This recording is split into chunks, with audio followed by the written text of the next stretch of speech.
அதிமுக இளைஞர் மற்றும் இளம்பெண்கள் பாசறையின் லட்சிய மாநாட்டிற்கு வருகை தந்த கழக பொதுச் செயலாளருக்கு உற்சாக வரவேற்பு.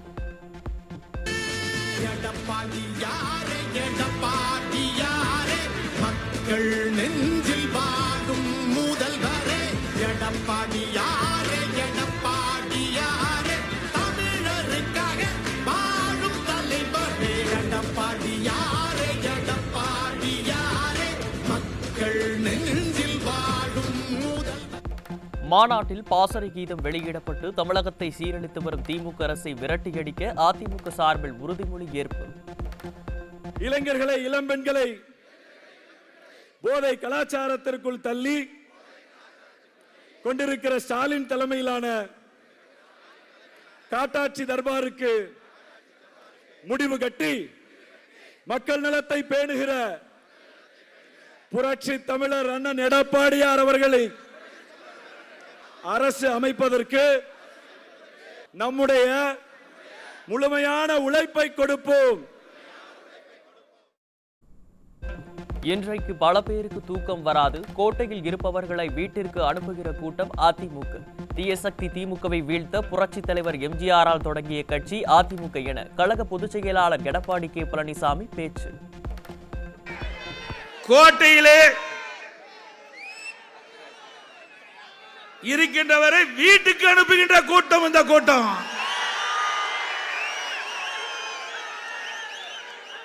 வேலூர் கோட்டையிலே நம்முடைய இளைஞர் இளம்பெண்கள் பாசறையுடைய சிப்பாய்கள்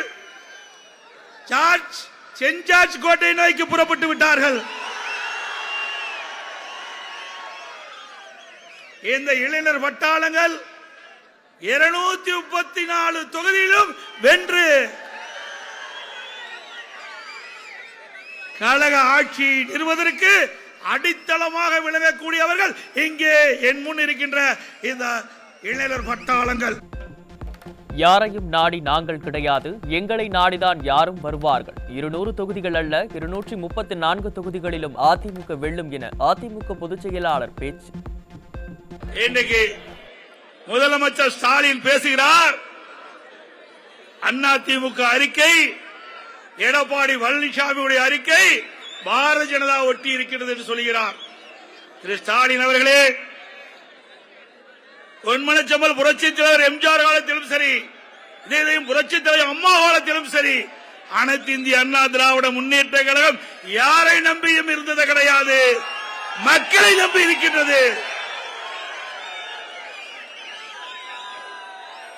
யாரை ஒட்டியும் அரசியல் செய்வது கிடையாது. அனைத்து இந்திய அண்ணா திராவிட முன்னேற்ற கழகம் கழக தொண்டர்கள் பொதுமக்களை நம்பி இருக்கின்ற கட்சி. அதிமுக கூட்டணி வேறு, கொள்கை வேறு. அதிகாரத்திற்கு வருவதற்கு கொள்கையை விட்டுக் கொடுப்பது திமுக.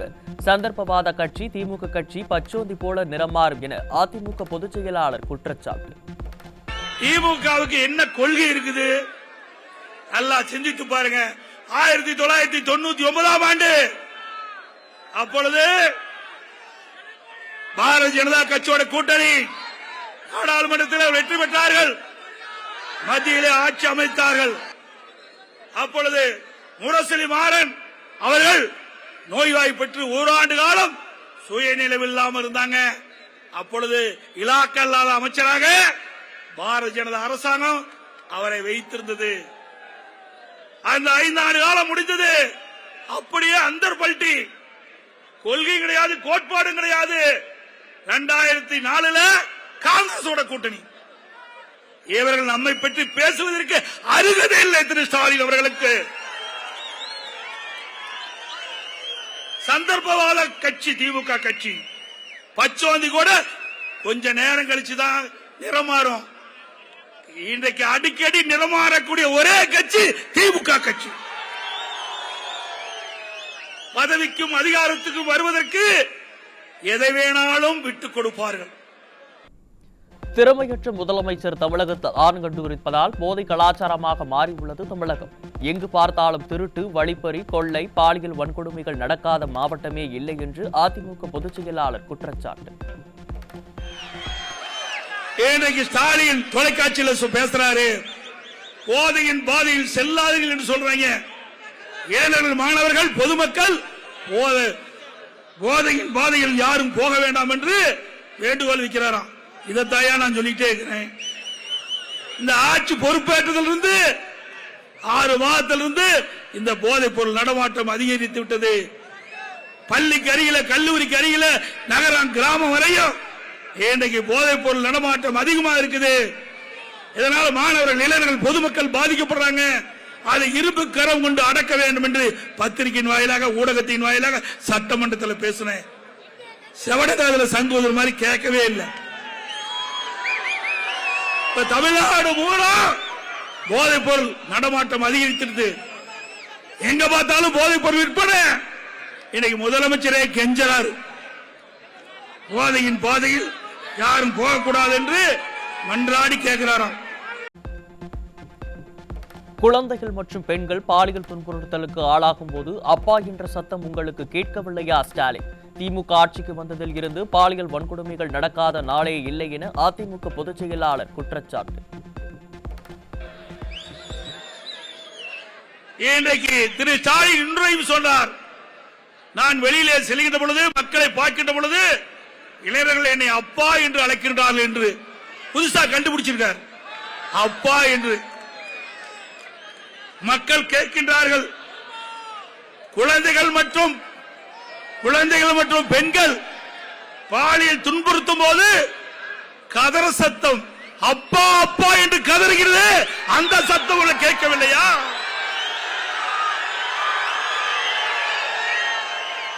மூன்று வயது சிறுமியிலிருந்து பள்ளியிலே படிக்கின்ற சிறுமி வரை பாலியல் வன்கொடுமைக்கு ஆளாகின்ற பொழுது கதறுகின்ற சத்தம் திரு ஸ்டாலினுக்கு கேட்கவில்லை. அப்பா அப்பா என்று கதறுகிறது. அந்த கதருக்கு என்ன பதில் சொல்கிறீர்கள்?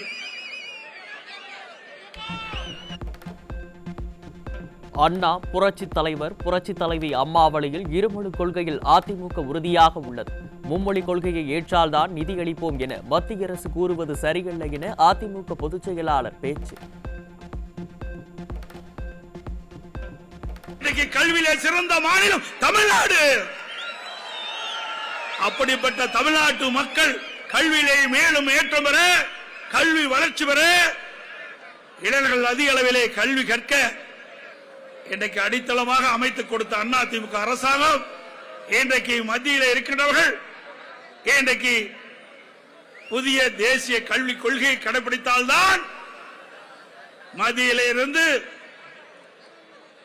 தமிழகத்திற்கு தர வேண்டிய நிதியை ஒதுக்கப்படும் என்று சொல்வது சரியல்ல. மும்மொழி கொள்கையை ஏற்க வேண்டும் என்று கேட்பது, நிர்பந்தப்படுத்துவது சரியல்ல மத்திய அரசாங்கம்.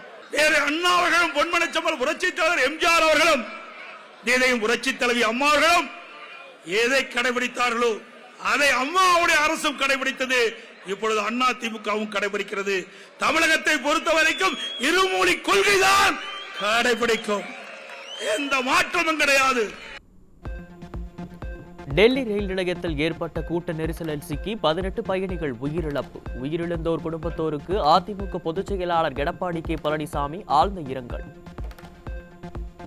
கடலூர் சிதம்பரம் அருகே 13 வயது சிறுமியுடன் நெருக்கமாக இருக்கும் புகைப்படங்களை காட்டி பாலியல் தொந்தரவு கொடுத்த இளைஞர் போக்சோவில் சிக்கினார்.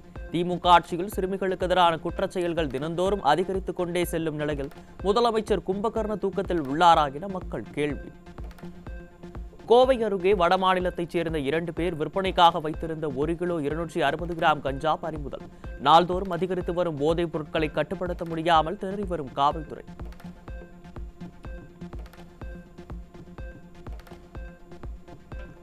தருமபுரி மாவட்டம் பிடமண்ணேரி ஏரிக்கரை பகுதியில் கஞ்சா விற்ற ஆட்டோ டிரைவர் சிக்கினார். திமுக ஆட்சியில் காவல்துறை கும்பகர்ண தூக்கத்தில் இருப்பதால் சாமானியர்களுக்கும் போதைப் பொருள் கிடைக்கும் அவல நிலை உள்ளதாக குற்றச்சாட்டு.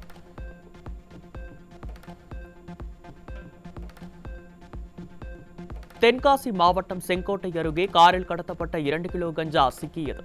தமிழகத்தில் திமுக ஆட்சியில் கஞ்சா புழக்கம் தொடர்ந்து அதிகரித்து வருவதை வேடிக்கை பார்த்துக் கொண்டிருக்கிறதா ஏவல்துறை என மக்கள் கேள்வி.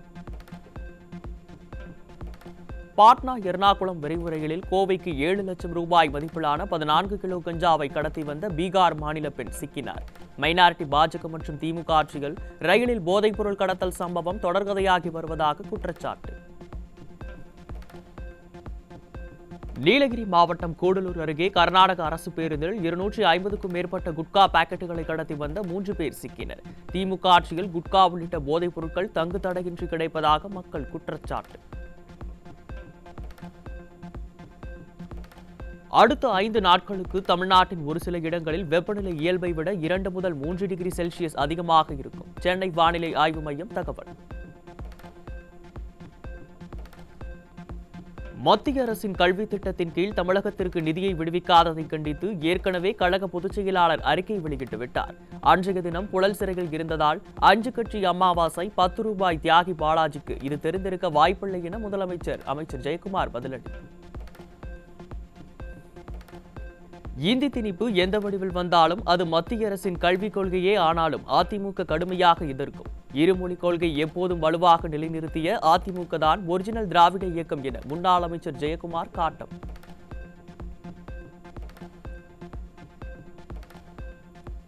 சென்னையில் திமுக அமைச்சர்கள் முதல் மேயர் வரை கிரிக்கெட் விளையாடிக் கொண்டிருந்ததால் பொதுமக்கள் கொந்தளிப்பு. தமிழகத்தில் போதைப் பொருள் பாலியல் குற்றங்கள் அதிகரித்து சட்டம் ஒழுங்கு சீர்கெட்டுள்ள நிலையில் கிரிக்கெட் அவசியமா என மக்கள் கேள்வி.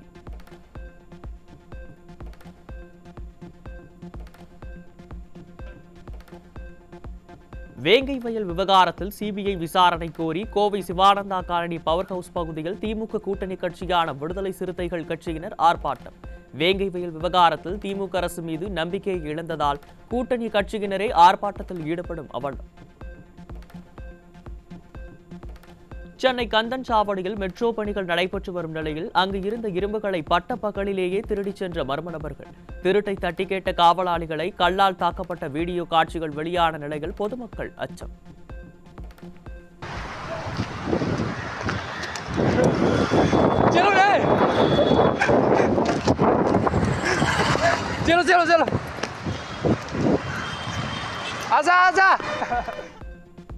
மதுரை சிறையில் உள்ள காவலர்கள் கைதிகளின் உறவினர்களிடம் ஜிபே மூலம் லஞ்சம் வாங்கிக் கொண்டு கைதிகளுக்கு தேவையான சகல வசதிகளையும் செய்து தருவதாக குற்றச்சாட்டு. கைதிக்கு செல்போன் கொடுத்து 5000 ரூபாய் லஞ்சம் வாங்கிய காவலர் சிக்கிய நிலையில் சிறைக்குள் கஞ்சா போன்ற போதைப்பொருள் புழக்கமும் இருப்பதாக புகார் எழுந்துள்ளது. ஆந்திராவில் பறவை காய்ச்சல் பரவி வருவதால் அச்சத்தில் உறைந்திருக்கும் தமிழக கோழிப்பண்ணை உரிமையாளர்கள் நோய் தொற்று பரவுவதற்கு முன்பாக தமிழக அரசு உரிய முன்னெச்சரிக்கை நடவடிக்கைகளை எடுக்க வேண்டும் என கோரிக்கை. கிருஷ்ணகிரியில் பங்குச்சந்தையில் முதலீடு செய்தால் இரட்டிப்பு லாபம் கிடைக்கும் என 45 லட்சம் ரூபாய் மோசடி செய்த MBA பட்டதாரி சிக்கினார். நிர்வாக திறனற்ற ஸ்டாலின் ஆட்சியில் இத்தகைய மோசடிகள் அதிகரித்திருப்பதாக பொதுமக்கள் குற்றச்சாட்டு. ராணிப்பேட்டை மாவட்டம் ஷோலிங்கர் அருகே திமுக கொடிக்கம்பிகளை அகற்றும் பணியில் ஈடுபட்ட நபர் மின்சாரம் தாக்கி உயிரிழந்த பரிதாபம். திமுக பிரமுகர் இல்ல திருமண நிகழ்வில் பங்கேற்க வந்த அமைச்சர்கள் MPக்களை வரவேற்க நீதிமன்ற உத்தரவை மீறி கொடிக்கம்பங்கள் நடப்பட்டிருந்ததாக பொதுமக்கள் குற்றச்சாட்டு. புதிய கல்விக் கொள்கையை ஏற்கும் வரை தமிழகத்திற்கு கல்வி நிதி ஒதுக்க முடியாது என பகிரங்கமாக அறிவித்திருக்கிறது மைனாரிட்டி பாஜக அரசு. நாணய வெளியீட்டு விழா தொடங்கி பல விவகாரங்களில் கூடி கொண்டாடிய திராவிட மாடல் 39 MPக்களை வைத்துக் கொண்டு என்ன செய்கிறது என கேள்வி எழுப்பும் மக்கள் வெறுமனே மேடையிலும் தொலைக்காட்சிகளும் வசனம் பேசவா வாக்களித்தோம் என காட்டம். சென்னையில் உள்ள ராஜீவ்காந்தி அரசு பொது மருத்துவமனையின் சுகாதார சீர்கேடு குறித்து கேள்வி எழுப்பிய போது அப்படி எதுவும் இல்லை என அமைச்சர் முன்னிலையில் அடித்துச் சொன்ன மருத்துவமனை முதல்வர் கையோடு இழுத்துச் சென்று ஆதாரத்துடன் காட்டிய செய்தியாளர்களை மருத்துவமனை ஊழியர்கள் ஆதாரத்துடன் தாக்க முயன்றதால் பரபரப்பு.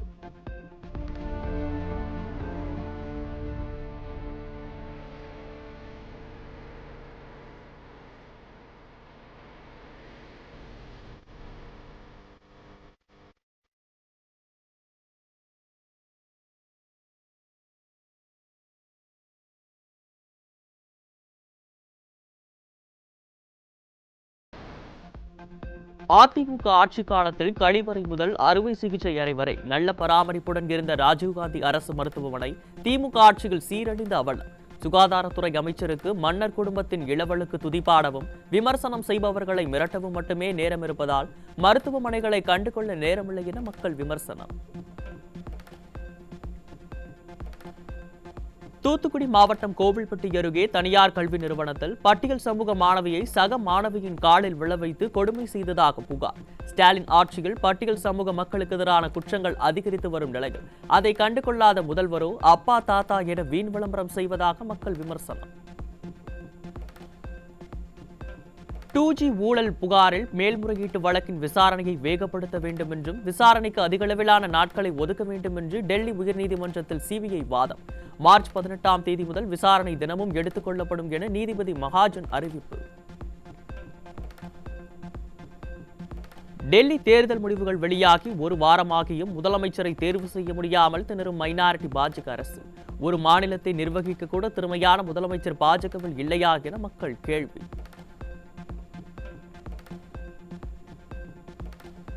தலைநகர் டெல்லியில் அதிகாலையில் ஏற்பட்ட நிலநடுக்கத்தால் பொதுமக்கள் அதிர்ச்சி.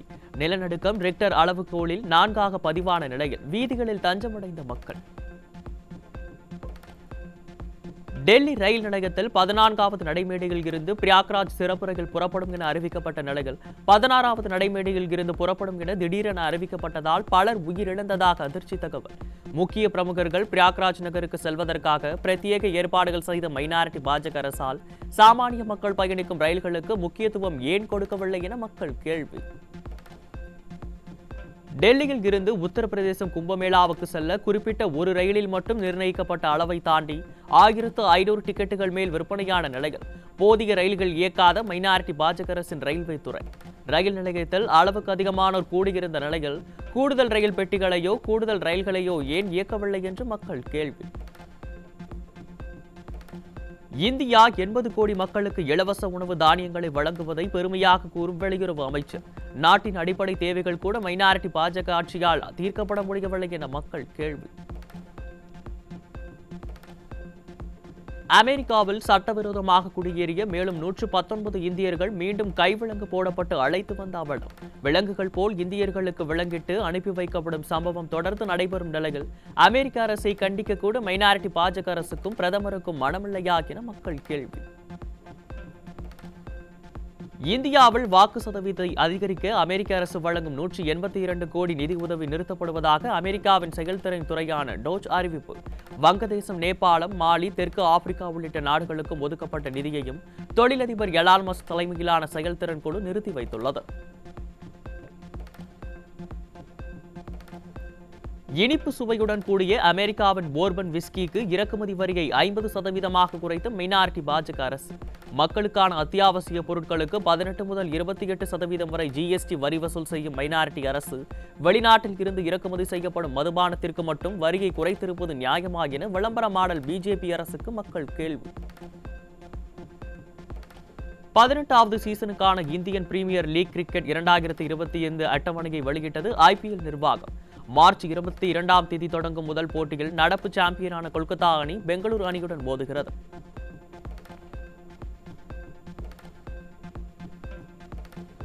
சென்னை சேப்பாக்கத்தில் மார்ச் 23ஆம் தேதி நடைபெறும் போட்டியில் மும்பை, சென்னை அணிகள் மோதுகின்றன.